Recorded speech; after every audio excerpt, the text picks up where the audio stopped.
Hello guys, what's up? Kumusta kayong lahat dyan? For today's video is i-share ko lang sa inyo mga gawain dito sa logging. Ngayon dito na ako, papasok na ako sa logging area. Mataradyo ako guys. Temporal, okay. Yep.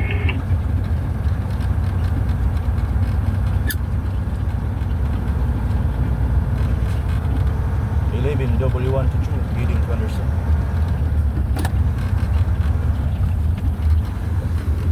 Yun yung ano nila guys, marking.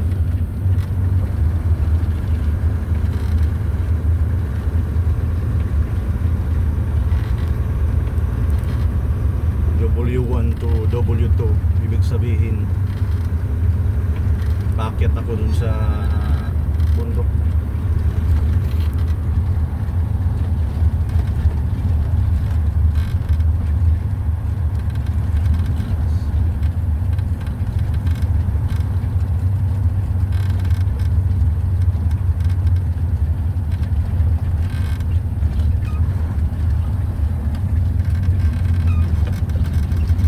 Sa akin nag-fix yung dispatch, kailangan mag-send daw ako ng ano, odometer ng truck ko. Dito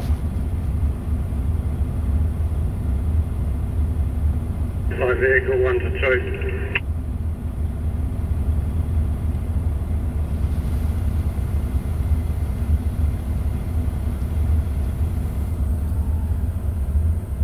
dalawa kasi cellphone namin. 184, 4 to 3. Wait for their truck at 3. And you deduct, wait the event. Yeah, the truck stopped here between 1 and 2.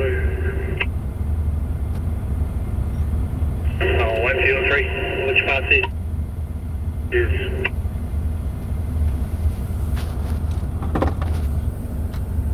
Sabi ng ano daw, may truck na papunta dito palabas, kaya magano raw ako, maghintay ako, may matabihan.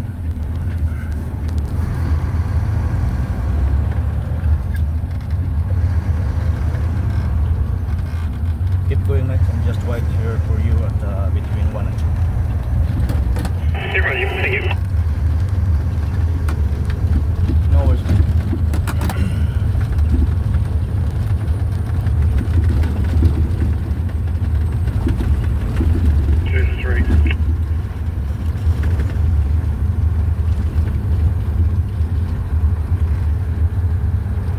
Talaga magradyo para hindi magsalubong sa maliit na kalsada.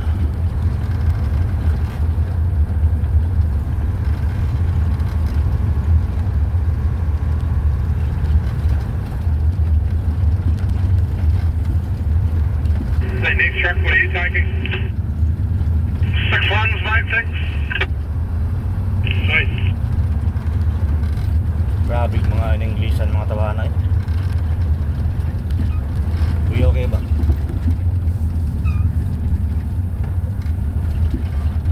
You'll get past you on the right hand side there, Doug.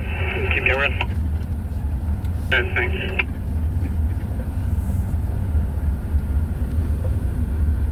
Lisod kayo sabton, gini lang in-English pa.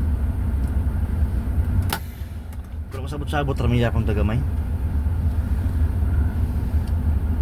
Minto guys, minto ako kay para hintayin ko muna siya makalagpas para walang problema.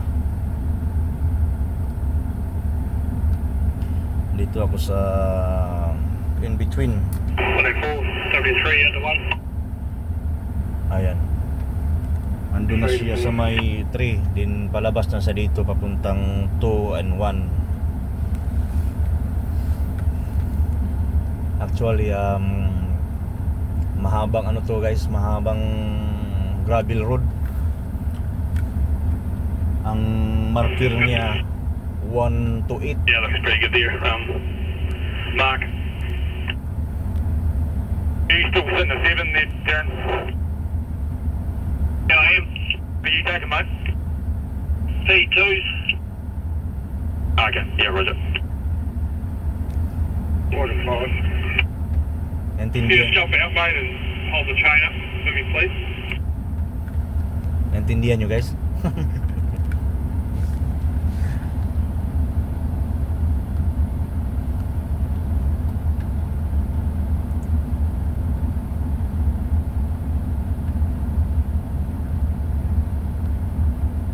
Malapit-lapit na siya kasi nasa ano daw siya, 3 to 2. Sabihin nasa 3 na siya papuntang to, din 2 to 1. Lapit-lapit. Pakita ko nga pala sa inyo guys itong ano, 5 to 6. tire inflation system. Pagka ano kasi sa mga malambot ka na lupa, lalo sa mga laging area, daming lambot na lupa, tapos ahon, lusong, kailangan babaan mo yung hangin, i-flat mo yung gulong. Ito kasi hindi masyado ano to ngayon kasi walang ulan eh. Hindi siya masyadong madulas kaya off highway laden lang. Pero kung talagang napakadulas na, ilagay mo siya sa off highway unladen. Laden ibig sabihin loaded dito. Unladen, unloaded.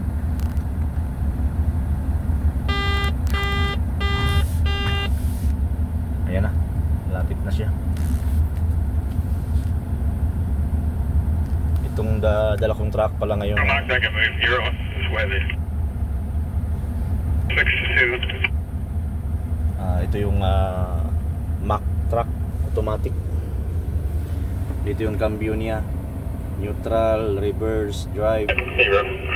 Pwede mo rin siya manual, Jump on, turn up a bit as well. plus minus. Oh, thank you for that, sir.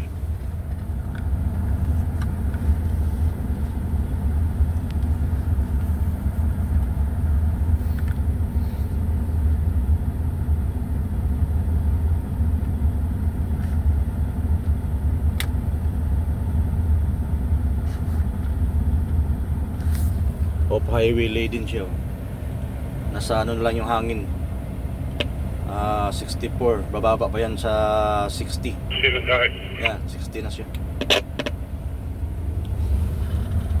Ibig sabihin, nabawasan yung hangin ng gulong ko.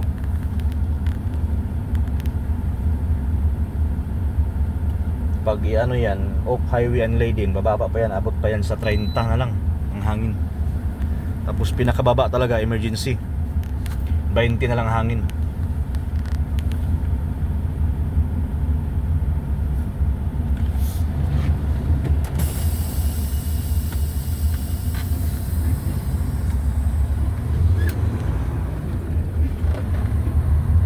W1 to 2. What tablets do you miss? I'll flick it for you, sir. What was? Are you going to send one through?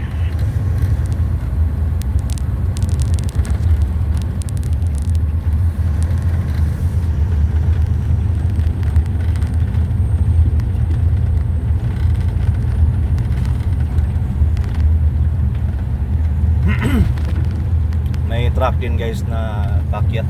Nandun na siya sa It doesn't may, go through. It's the UK 49. nandun na siya sa may 4 to 5. 49. Cool. Thank you.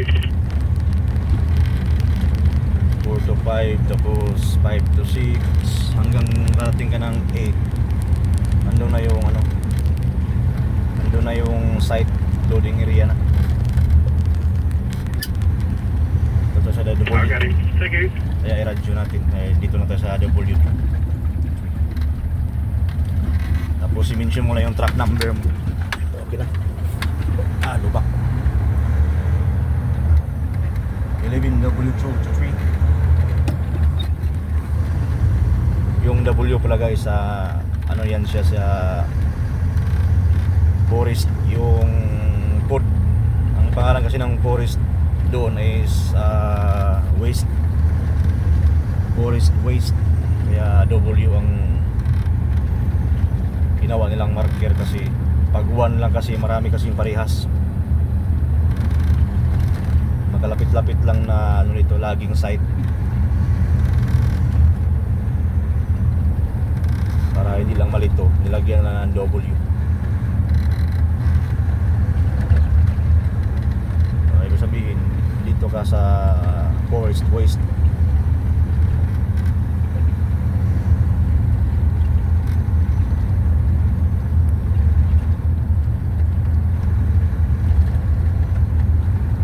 Yan, aakyat tayo sa bundok na yan guys, kung makikita nyo daming kahoy dyan. Yan na yung mga hinaharvest ngayon.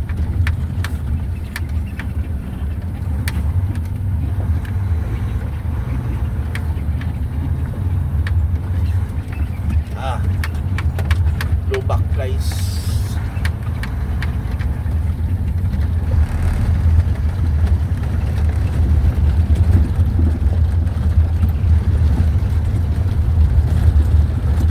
I'm ready to put this thing in full drive, Grumpy. You can back a couple of places.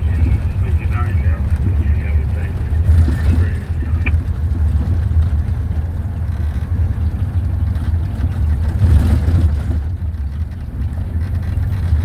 Ito na sa'yo na W3 11 W324.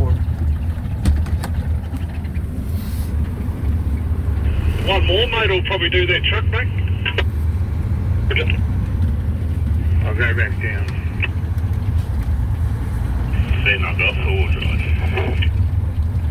It has. I reckon I'll get through there. Ito na Yeah, the tayo whole sa, lot. Sure. papasok tayo sa farmland.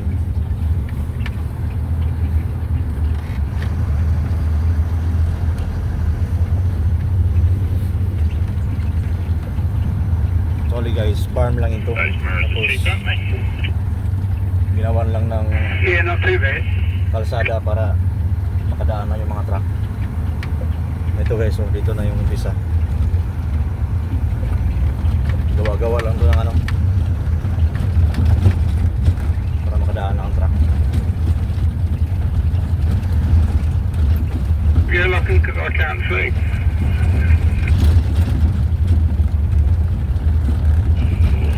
Tied to the marker as well. Marker thoughts were awesome.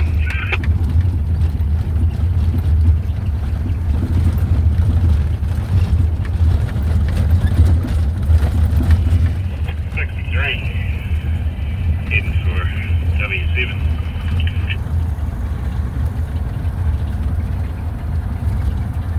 Yung leave-in marker W4 to 5.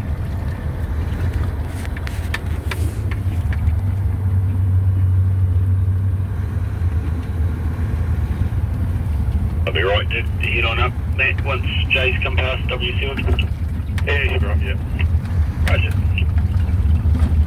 Get the, put the red carpet down for him. Parang may parating yun ano ah.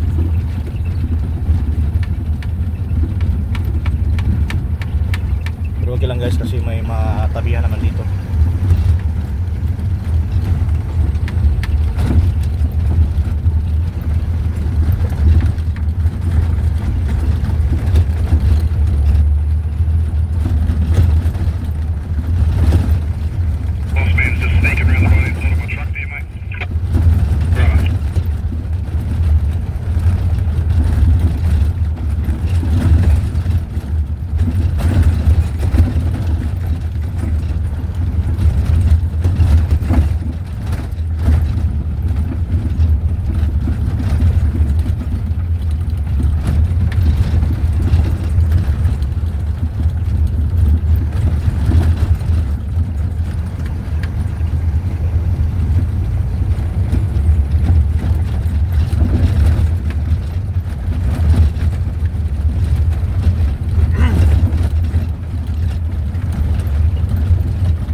nakarating siya. Galing siya sa W7 pababa.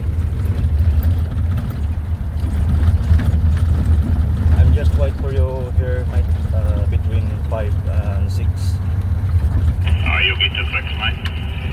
Oh, just wherever you can pull over here.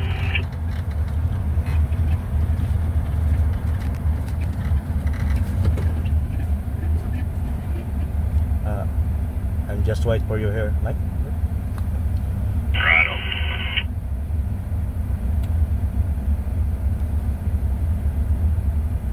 Okay, mate. May parating, may palabas na truck. Dito tayo sa may ano, ginawa nilang ano. 81 W7 up to the skid.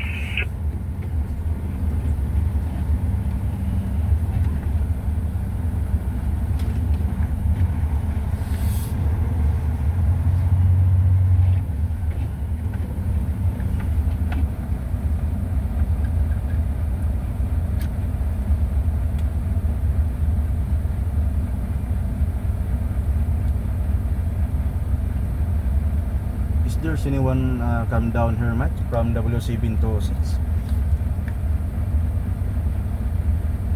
Another 2, mate. If you can get them, that'd be perfect. It's good to come out to W7, mate.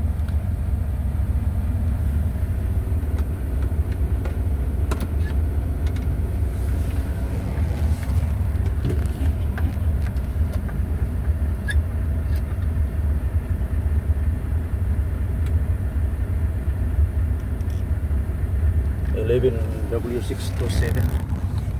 Stay at 6, mate. Okay, mate. I just stay here.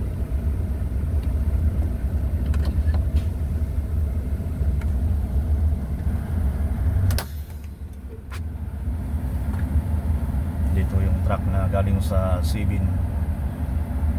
Tapos punta na siya dito sa 6 hanggang 1. Be right, mate. Do you want me to move this down the road, mate? Makalabas. Yeah, please. Yep. Hanggang sa makalabas siya sa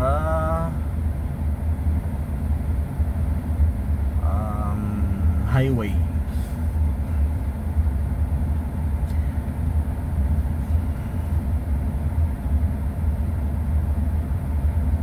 Oy, gracias a Diyos. 63 W6 to 5. Yeah, si 63. W6 to 5 siya.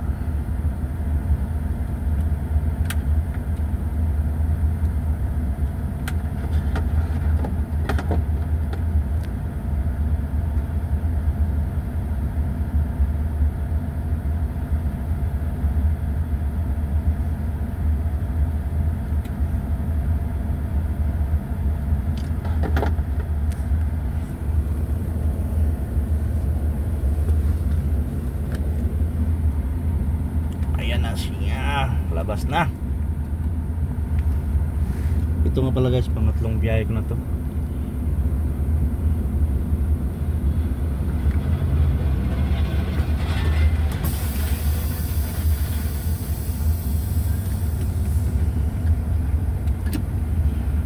I live in going up to W6.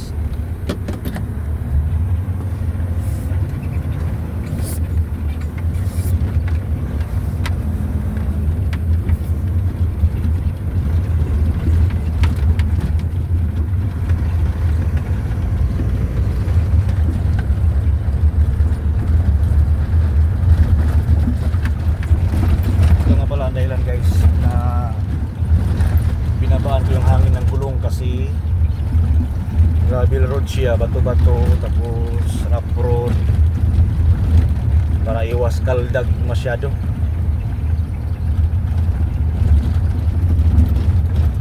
Saka yung gulong hindi siya mag-i-slide, kumakapit siya kasi gawa nung mababa yung hangin, medyo ano siya, flat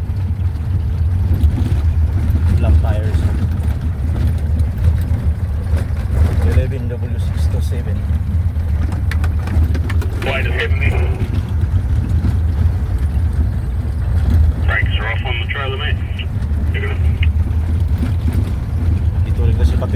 Dito na yung ano, 63W5 turn. dito na yung maraming ahon.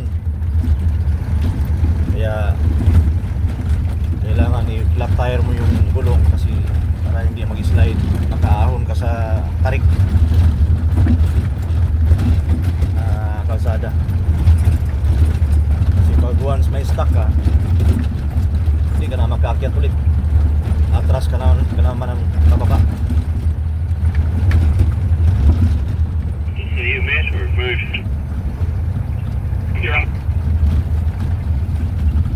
Ito nga pala guys, pagka naulan, madulas to dito. Kaya kailangan na flat tire yung gulong.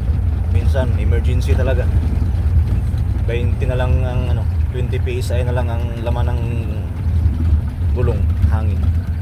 Ito. Tarik tapos kurbada pa. Yan. Malapit na nga pala ako sa ano, sa logging site, sa loading area ng logging. Tapos di-block tayo guys. Ito nga pala yung di-block niya. Okay. Dito tayo maghihintay ng may makababa, tapos tayo papalit doon sa kanila.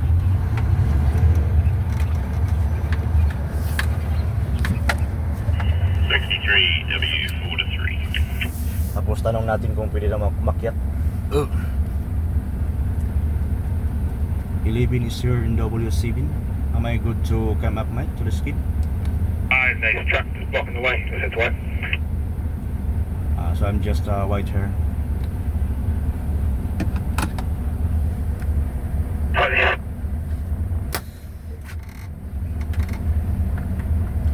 May truck pa daw doon na ano, dalawa, kaya kailangan maghintay muna ako dito makalabas siya.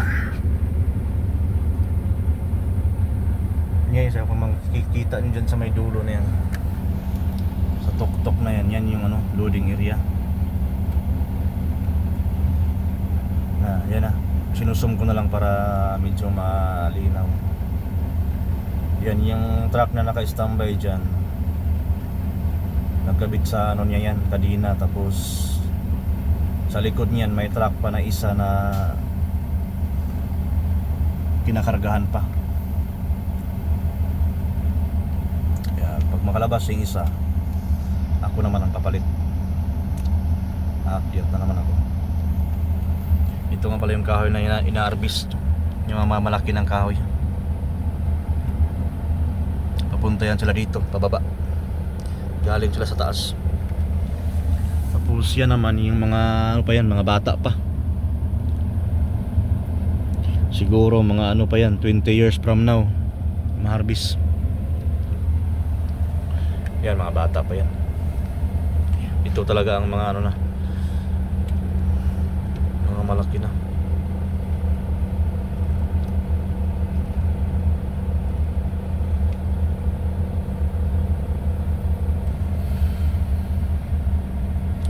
Okay guys, I think kailangan ko na itong putulin yung video ko. Tapos mag video naman ako ulit ng kadugtong nito guys.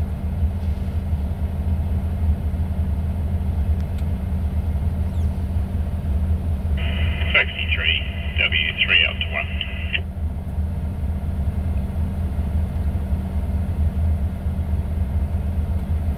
So that's all guys. Don't forget to subscribe my YouTube channel and just click the notifications bell. That's all I can say guys. Thank you so much for watching.